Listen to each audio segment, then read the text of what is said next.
Et oui, rien ne va plus entre les Républicains et certains marcheurs. Dans une lettre ouverte adressée au patron des Républicains, Christian Jacob, un collectif issu du parti nommé Droite pour la France appelle à refuser toute possible alliance avec LREM. Voilà ce que dit le collectif, je cite.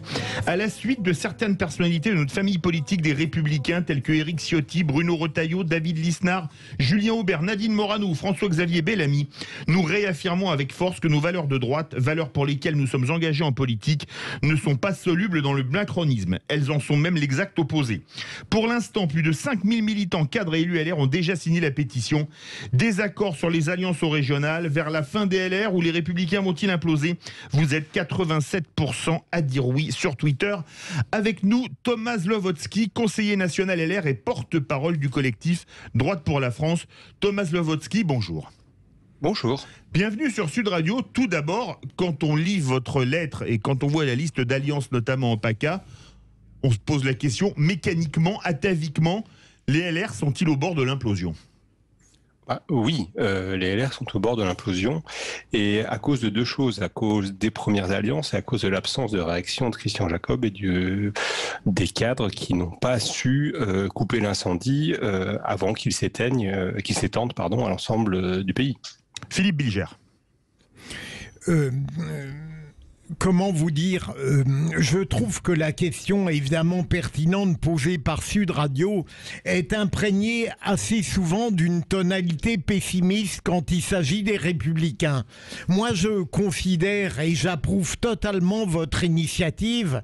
Elle montre bien à quel point, contrairement à ce que croit, j'allais dire, la nomenclatura officielle des Républicains, il y a une possibilité de projet cohérent et autonome d'une droite, et j'ai l'impression que c'est ce que vous souhaitez dans votre texte, et il n'est pas fatal que les Républicains implosent ou explosent parce qu'ils seraient écartelés entre le macronisme qui n'est absolument pas de droite et éventuellement la tentation d'un Rassemblement national qui est un immense fourre-tout mais qui ne donne aucune crédibilité ni fiabilité pour le futur de la France. Donc je vous rejoins totalement, mais j'ajoute cette conclusion.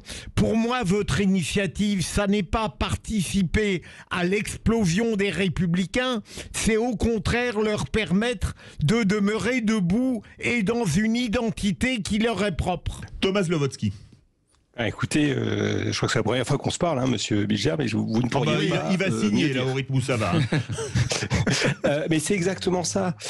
Si vous voulez, ce qui nous a complètement estomaqué, c'est qu'alors que la droite a un boulevard, je veux dire, pour moi, il y a 6 partis de gauche en France qui commencent de Mélenchon en s'arrêtant à Macron et qui continuent au Rassemblement national à certains égards. On a tellement de choses à construire. L'alternative à Macron, elle n'est pas du tout tactique. C'est quasiment la même chose que François Hollande, Emmanuel Macron, à quelques tailles près. Donc, on a beaucoup de militants qui n'attendent que de ça.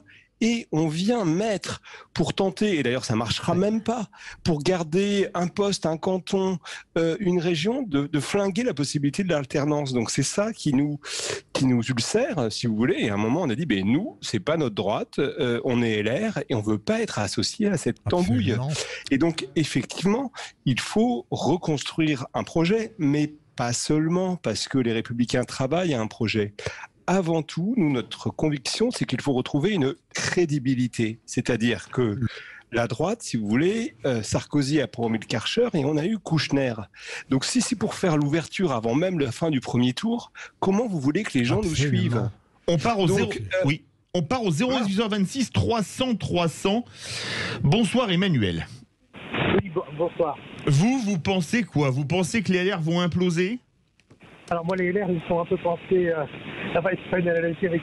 On vous entend très mal, on va vous rappeler. On vous rappelle de suite parce que la ligne est très mauvaise. Céline Pina. Oui, d'abord, bravo pour votre clarté, monsieur, parce que voir un homme politique qui répond par oui ou par non à une question aussi précise que celle que vous avez posée, c'est rare. Parlons vrai. Et en règle, oui, mais en règle générale, quand quelqu'un est aussi clair que ça, c'est qu'il est aussi en accord avec lui-même profondément. Parce que quand vous n'avez pas peur de ce que vous pensez, eh bien vous l'exprimez de façon très simple, très claire, et c'est ce que monsieur vient de faire. Et par ailleurs, je suis tout à fait d'accord avec monsieur Bilger, parce que moi j'ai vécu le Parti socialiste qui a pensé que finalement, en étouffant tout risque d'implosion, en n'étant jamais clair sur la ligne, en permettant à celui qui pense blanc et à celui qui pense noir d'être dans le même parti et d'aspirer au même poste de pouvoir, à la fin, l'action est devenue illisible.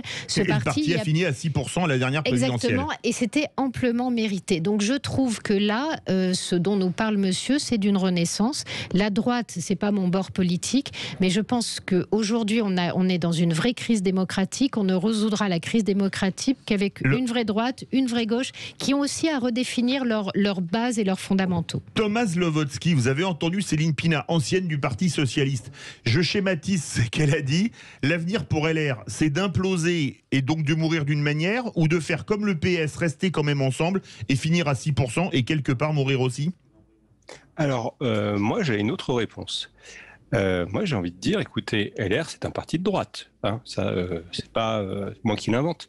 Donc moi ce que je dis après ces élections, ceux qui ne voient pas beaucoup de différence entre leurs convictions, si tant est qu'ils en aient, mais certains en ont, hein, avec Emmanuel Macron, qu'ils aillent rejoindre Agir, ça existe déjà. Absolument. C'est les macronistes qui quittent LR, mais définitivement, hein, pas pour revenir comme Valérie Pécresse qui crée son parti puis qui revient quand même au moment où il faut, qu'ils aillent créer cette aile droite du centre-gauche, ou je ne sais pas vraiment ce que ce sera, mais qui nous laisse le parti. Et on saura s'en occuper parce qu'il y a beaucoup de personnes qui sont très claires avec leurs valeurs de droite, et c'est ce qui nous a surpris parce qu'on a fait un texte avec nos tripes et finalement on est parti à 3 ou 4 personnes. Il y a Maxime Meunier qui est avec moi, qui est le président de la Fédération LR de la Sarthe, il y a Romain Bonnet qui est l'ancien président de la Vienne, qui était sur les listes européennes. On n'est pas des grands cadres, hein, on est des cadres locaux, et très vite le premier jour, on a eu en 24 heures 1000 signatures. Et après, ça s'est enchaîné très vite pendant 3 semaines.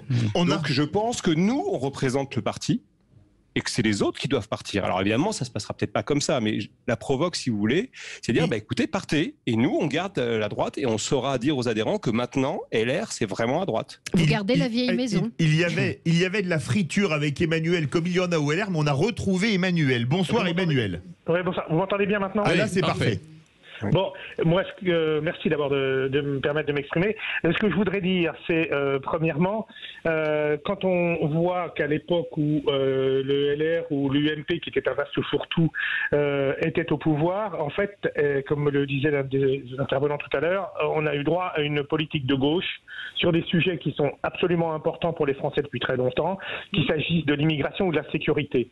Et bien aujourd'hui, LR, en quelque sorte, en paye les pots cassés. C'est une vieille histoire. Ça date pas d'hier. Hein. Et comme par ailleurs, on voit que Marine Le Pen, elle explique que Zemmour est un extrémiste. Elle-même se positionne maintenant dans une droite dure ou semi-dure. D'ailleurs, elle n'a jamais été au Front National même. Elle était considérée comme quelqu'un qui n'avait pas vraiment d'idées personnelles et que finalement, elle était en tout cas pas du tout comme son père. Inévitablement, elle attire des gens avec lesquels elle ne demande qu'à s'entendre, parce qu'en réalité, c'est une personnalité de droite. Et un point, c'est tout. Et là, le grand test, effectivement, ça va être, est-ce que Mariani réussit ou pas son pari? S'il le réussit, ça va changer énormément de choses, c'est sûr. Alors, merci beaucoup, Emmanuel. Laurent Zlowotsky, quand j'entendais Thomas Zlowotsky, pardon, quand j'entendais Emmanuel parler, j'avais l'impression de voir une affiche d'Arlette Laguillet il y a quelques années qui s'appelait « La gauche roule à droite, ça mérite une contravention ». Vous avez entendu ce qu'a dit Emmanuel, la droite roule à gauche, ça méritait une contravention? Il dit on a voté à droite, ils ont fait une politique de gauche. Vous m'avez un petit peu perdu. Parce que Emmanuel a dit que les gens ont voté à droite, ils ont fait une politique de gauche. C'est le reproche qu'avait fait sur une affiche Arlette Laguillet à la gauche il y a quelques années. Voilà. Oui, si vous voulez, pour l'extrême gauche, tout ce qui était à droite de Karl Marx est fasciste. Donc c'est vrai que bon, ça va vite. Non, mais il faut être assez objectif. Moi, par rapport à l'auditeur qui s'est exprimé, moi, je suis pas aussi certain que lui que Marine Le Pen est de droite pour tout un tas de sujets, mais je pense que c'est pas le sujet d'aujourd'hui. Oui, Thomas Zlowotsky, juste une petite question. Donc, mais oui, c'est pour répondre. les LR payent le fait qu'ils n'ont pas mené une politique de droite quand c'était au pouvoir. Ça, c'est vrai. Thomas en tout cas, Lvovsky, pas suffisamment. 5000 personnes donc, ont signé la pétition. Oui. Est-ce que déjà, peut-être, vous, en tout cas, le collectif, vous avez eu un retour du patron des LR, peut-être Christian Jacob, peut-être un retour direct ou peut-être aussi un retour un peu plus indirect? Direct, non, mais enfin, ce qui est certain, c'est que moi, ma présidente de Fédé a bien vu passer les choses, donc dans l'Essonne, et les choses commencent à remonter, et qu'il y a par contre un certain nombre de cadres des Républicains qui nous ont appelés pendant le processus, dont les gens qu'on a cités ou des gens qu'on n'avait pas cités et qui nous ont dit pourquoi vous ne nous avez pas cités. Et d'ailleurs, il y a des personnes qu'on a oublié de citer, mais on n'a pas changé notre lettre du début à la fin parce qu'on ne va pas changer une lettre ouverte une fois qu'elle est passée. Donc oui, il y a des. Mais je voudrais dépersonnaliser de Christian Jacob. Il se trouve que c'est notre président. Moi, j'ai rien de personnel contre Christian Jacob, et je pense que si on regarde l'ensemble de sa carrière politique, il a fait plein de choses positives pour les Républicains. Il essaye de faire tenir la maison. Le problème, c'est même l'ensemble des cadres. Si vous voulez, vous avez un divorce entre les cadres, entre les militants et entre les cadres. Et pour une raison simple, pourquoi les gens adhèrent aux Républicains ? Ils n'adhèrent pas aux Républicains pour sauver leur conseiller cantonal. Ils adhèrent aux Républicains encore aujourd'hui, malgré tout ce qui s'est passé, pour dire qu'ils n'en peuvent plus de Macron, qu'ils veulent une politique de droite, qu'ils veulent moins d'impôts, qu'ils veulent une reprise en main de l'immigration, qu'ils veulent qu'on remette l'école républicaine sur des rails et qu'on sorte de notre catastrophe. Et les sujets sont innombrables. Voilà, et donc c'est pour ça que les gens nous suivent. Thomas Lvovsky, Philippe Bilger, vous posez une question ou intervenir. Thomas, si vous le permettez, parce que je ne veux pas écorcher votre nom, bien sûr. D'abord, cette pétition, la trouvez-vous? Je ne l'ai pas lue. Alors, vous la trouvez sur www.droitepourlafrance.fr. Et le deuxième élément, moi j'adore faire de la politique politicienne et personnalisée à outrance. Je constate que dans les signataires de votre pétition, il y a des personnalités très remarquables, je n'ai pas besoin de les citer, à l'égard desquelles j'ai eu l'impression que la bureaucratie des Républicains a fait tout pour les empêcher d'accéder autant que possible au succès qu'ils auraient auprès des militants. Je pense notamment David Lisnard, lui a dit qu'il n'était pas candidat, mais il y en a un autre dont on a l'impression qu'on fait tout pour l'empêcher d'accéder quelque part, c'est Bruno Retailleau. Alors Thomas, c'est strictement personnel, comme moi j'ai le droit de dire tout et n'importe quoi, je me lance. Thomas Lvovsky, la déclaration d'amour de Philippe Bilger, vous pouvez la commenter en 20 secondes. Enfin, Bruno Retailleau et David Lisnard. Voilà, on a compris. Oui, et puis vous auriez pu mettre tous les gens qu'on a cités. Écoutez, tout à fait, je suis complètement d'accord, c'est-à-dire qu'on a un cadenassage de la direction des Républicains, des gens qui peuvent émerger, et ça nous amène à un autre sujet qui est celui de la primaire. Alors qui est quand même lié, parce que pour tout vous dire, Maxime et Romain, on avait commencé à discuter en décembre dernier pour faire une pétition pour demander une primaire, et puis finalement, on l'a pas fait. Et là, on s'y est remis là-dessus. Et finalement, c'est quand même les mêmes choses, c'est-à-dire que la primaire, pour moi, est-ce que c'est encore la dernière chance pour la droite d'avoir un candidat de droite et donc d'exister? À mon avis, oui. Et aujourd'hui, Christian Jacob est en train de flinguer la primaire parce qu'il nous prend. Il paraît que j'ai dit oui et je vais dire qu'il nous prend pour des cons. Il faut quand même dire les choses.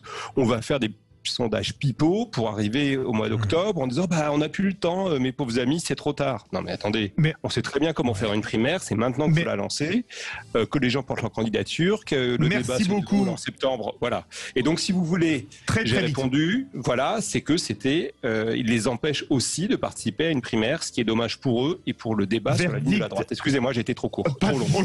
Merci beaucoup Thomas Lvovsky, conseiller national LR et porte-parole du collectif Droite pour la France. Verdict sur Twitter, vous êtes 88% à dire oui, les Républicains, c'est la fin, ou ils vont imploser.